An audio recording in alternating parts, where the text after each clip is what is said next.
How's the weather out? It's freezing. I never would have gone out if you hadn't called me. Oh, well, let me scare you up with a hot cup of coffee. No, I don't need that. You said you had something important to discuss. Yeah, but that can wait a minute. How was your Christmas? It was fine. How was yours? It was fine. It was just fine. I heard the good news, Laura. What good news? That you and Scotty are okay together again. Yeah, that's true. But how did you hear about that? Well, Bobbie was at the hospital yesterday and she ran into him and he told her. So, I'm really glad to hear that. I didn't realize that Scotty was going to talk about something so personal outside of the family. And I really don't think I appreciate that either. Why did you call me? I mean, what was so important that I had to come down here? Oh. I was thinking, now that you're of legal age, I was wondering if you would consider working out here in the area where we sell liquor. You brought me all the way down here to tell me that. I thought we should discuss it. I wanted to know how you felt. We could have discussed that over the telephone, Luke. That's no reason for dragging me down here. Yeah, well, okay, look, I wanted to see you and I didn't want a crowd around. Why? Didn't you mean what you said in that Christmas letter? That you were giving me my freedom from any further involvement with you? And from the past and all the ugly memories. Didn't you mean it when you said you wanted me to be Scotty's wife again? Sure, I meant it.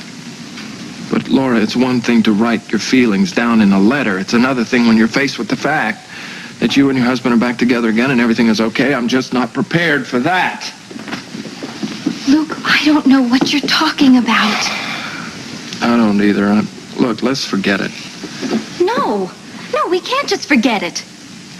All right, look, you want to know the truth, Laura? Do you want to know the truth, the ridiculous truth? I'm jealous. Damn it, I'm jealous. Is that what you want to hear? No, I don't want to hear that. I don't want to hear anything about how you feel where I'm concerned. Laura, look, hey, I'm sorry. I'm sorry. Don't do this to me, Luke, and don't do it to yourself. Laura, I want you to be happy. I want you to be with your husband because that's what you want to be with. You want to be with him, but I have this anger in me because I want you. And I can't have you. Don't you ever say anything like that to me again.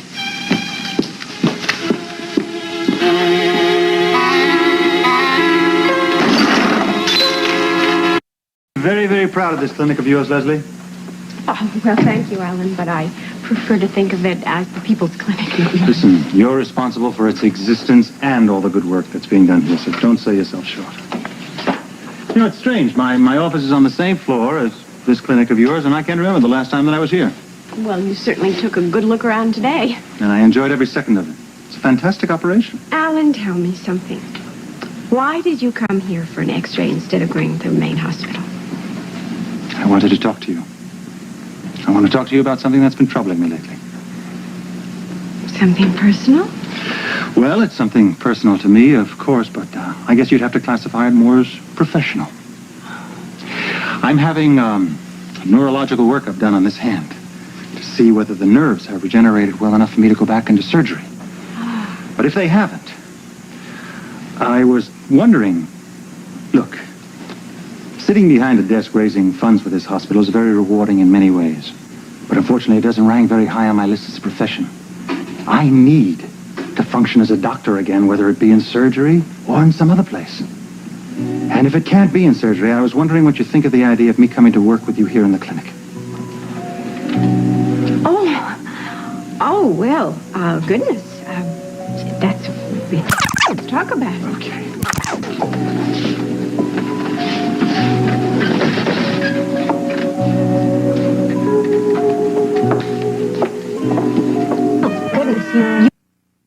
You've been to the clinic to have a doctor of your stature working with us, but for your sake, I would hope you could get back into surgery where you belong.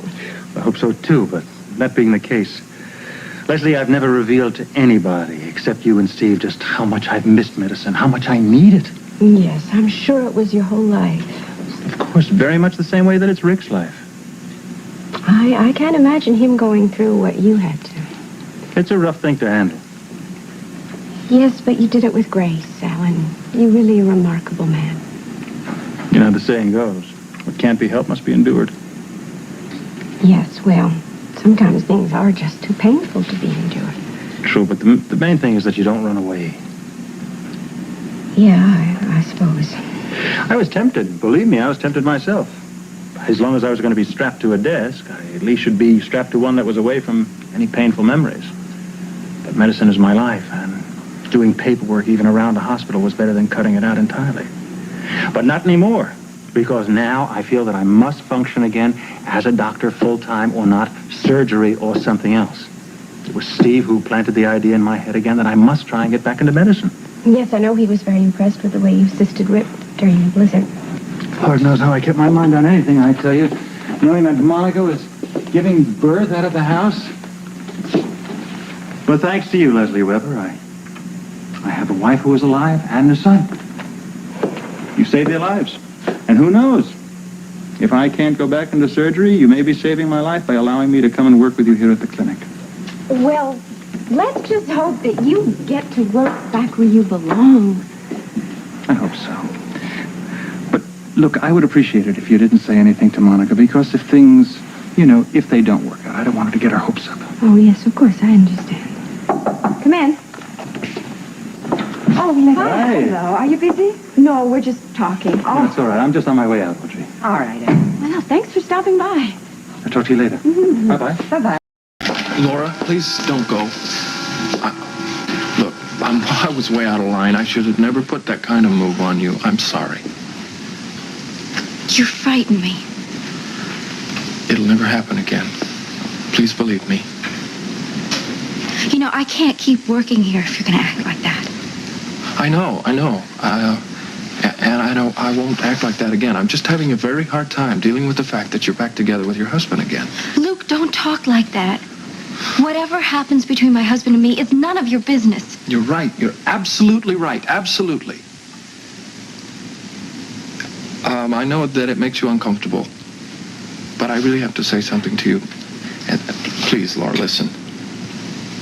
I've told you before that you are everything that I ever dreamed of having. But I'm awake now. I'm awake, and I know that it's an impossible dream. So I'm going to stay out of your life, and I'm not going to push you. I'm not going to be in your life anymore. Please believe that. You'll find other girls, Luke. Well, I'll be measuring them against a very high ideal. Maybe that ideal was only a dream, too. Because I don't think that anyone could be that perfect, and I know I'm not. From now on, we have a different relationship. I'm the boss. You are the employee. Okay, we'll be friendly. Shake on it. All right. It's a deal. Hello? Hello. Well, what's going on here? We're just making a little wager. What's going on with you? Actually, I've just come from a wonderful little lunch. And I hope you don't mind, Laura. It was with an old friend, Scotty. Of course I don't mind. Why should I? Well, actually, there's no reason at all. We just sat over tuna fish sandwiches talking. It was just like old times. You must have had a lot to talk about. Actually, we did. We talked about Roy and you. That's nice. You'll have to tell me about it sometime. Right now, I've got to run. Will I see you tonight? Yeah, I'll think about working in this section that serves liquor, and I'll let you know what I decide. Okay. Okay, bye-bye. Take care.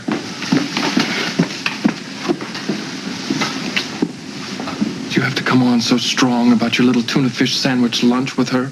I didn't, Luke. Besides, it was a perfectly innocent lunch. Oh, sure, it was a perfectly innocent lunch. You talked about Roy, you talked about Laura. You know how vulnerable she is right now.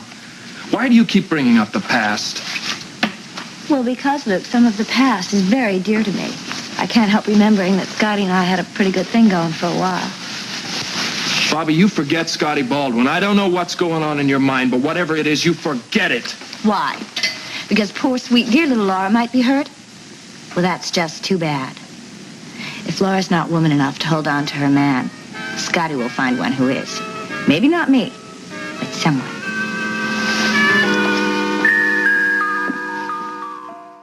I had lunch with Scotty. Is that so terrible?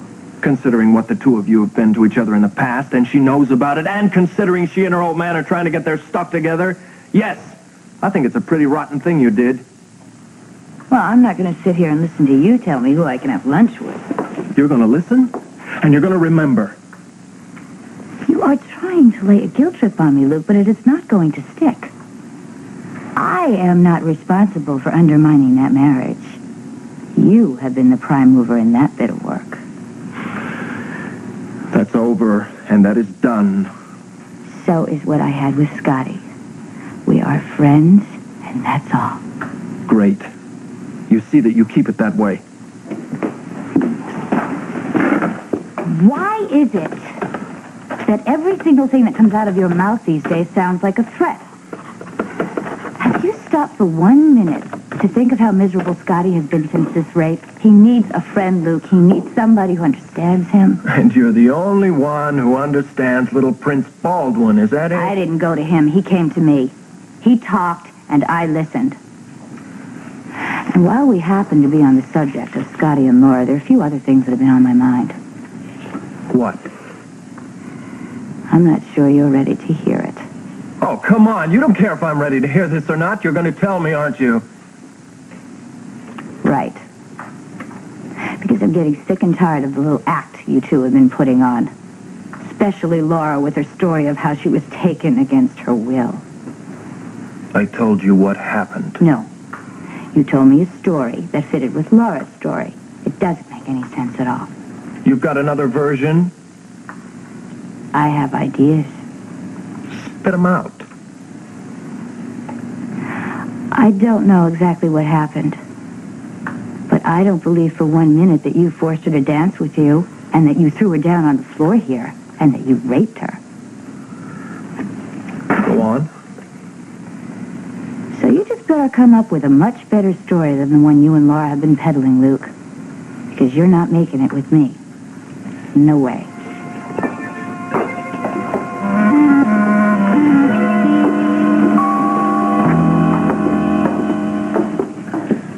Hey, I didn't know it was that late. Yep, it's time for dinner. Oh, that's terrific. But no, you don't have to go through all that trouble, because I know you have to work tonight, and I gotta crack at these books, and then I have my law review class. Well, you'll need a good meal then. Okay. What did you do with yourself today? Oh, just the same old gopher stuff. Things that Lee can't afford to do. Filing complaints at the courthouse. What did you do for lunch? I don't know. Nothing special. You don't know? I grabbed a bite of Pop Snyder's. Oh, yeah, I ran into Bobbie there. And there was nothing special about your lunch with her? No. Why do you ask? Because you also saw her on Christmas Day, and you used the occasion to tell her some very personal things about us. What are you talking about? Did you or did you not tell her what happened between us on Christmas Eve? Laura... You told her that we finally made love, didn't you? That I was a wife to you again. Yes, I did, but I don't think I used those words. I mean, I certainly wasn't that... Laura, now, Bobbie was concerned about you, and I told her not to. I said that everything was fine between us. That's all I said. Oh, Scotty. Laura, wait a minute. What was I supposed to say? Nothing. Absolutely nothing. Oh, come on. I think you're overreacting. How could you tell her? Something so personal, so special. How could you, Scotty? I thought Alan ordered you to go home and rest. Oh, yes, he did, but I had a few errands to do. You wanted to come back and take a look at your baby, I'm sure. Very difficult to keep away from. I guess you know you've made his father a very happy man. I'm not going to die, Mommy. You are not going to die. Yes, Rick is going to be here very soon. He's going to be here to help us. Yes. It's Rick. It's Rick, baby. It's Rick. It's the sun. It's the son Rick always wanted. Don't you agree, Lesley? What? Oh, I'm sorry. What was that? I was just saying that the whole hospital is talking about Monica's baby. Yes. Well, it does seem that way, doesn't it? Well, I must be running along. Enjoy that, son of yours. Thank you, Audrey. Bye-bye. That's what I came to talk to you about. Your baby? And myself, Lesley. I want you to know how deeply I appreciate everything you did for us. I think without your help, both of us might have died while my son was being born. I did what any competent doctor could have done. I came here to thank you, Lesley. Please, let me do that. Else, I wanted to say to you, about the day you and Rick came to my room and you thought I was dying and tried to get me to fight to live. Oh, we don't have to talk about it. Yes, please. I was very ill, but I do remember everything that was said. Monica, Lesley, I need to say this. Let me finish. I remember you saying that Rick told you about the night we stayed together after the Gregorian surgery. Rick wanted to tell you the truth, Lesley, from the very beginning. I was the one who begged him not to. I can understand it would have been very embarrassing for you. Oh, Lesley, it was much more than that. I was afraid of Alan. I was afraid of what Alan would do to me. That's a little hard to believe. You were afraid physically of Alan? Yes. I haven't talked to you about his jealous rages or the time I fell down the stairs. Wait a minute. Are you saying that he... No, he didn't push me down the stairs, Lesley. But he's been very violent. And that night he broke a lot of things in the house. What was the reason? He was insanely jealous. He found out I didn't spend the night in recovery with Mr. Gregorian, and he accused me of spending the night with Rick. Which it turns out was the truth. That one night, Lesley. This is what I wanted to say to you. I swear to you, Rick and I only stayed together one night. I can't talk about it. Please, don't you think this is painful for me, too? But, Lesley, I can't stand by and watch you destroy your whole marriage over something that isn't true. It was a one-night thing with Rick and me, and it wouldn't have happened at all if we both just hadn't tried to reach out for some kind of happiness. But I know, Lesley, that the only happiness Rick is ever going to have is with you. Better clear up. Wait a minute. Wait. Now, you hardly talked to me at all during dinner. Not in a very talkative mood, I guess. You're still mad at me. Yes. Laura, listen, wait a minute. Please, let's not spoil the memory of Christmas Eve. It was really special, you know? From the moment I gave you the star, top of the Christmas tree, until I kissed you, and you fell asleep in my arms. Very important. That's just it. What? Tell me. It was a very beautiful night for me, too. What's the matter? Come on, what's wrong? It wasn't the way it used to be. You're talking about our lovemaking. I didn't respond to you the way I used to. I know, but I didn't complain. No. You were very patient. You were very loving. That's because I love you so much. Oh, Scotty, I'm afraid. Of what? I'm failing you as a wife. Come on, wait a minute. Now, that's crazy. One day, you're going to get tired of waiting for me to be as passionate as I used to be, and you'll get frustrated, and you'll find somebody else. No, come on. That is not ever going to happen. You see, I love you too much. I can't look at anybody else. You will, Scotty, and I won't be able to do anything about it. Laura, wait a minute. What you're saying is that you don't trust me to keep our marriage vows. You won't be able to help yourself, Scotty. Laura, that is not going to happen.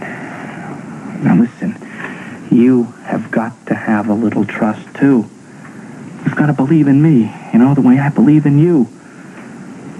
Now promise me you'll do that. Trust me. I'll try. Okay, I hope so. Because two people they've got to trust each other if they're going to spend the rest of their lives together.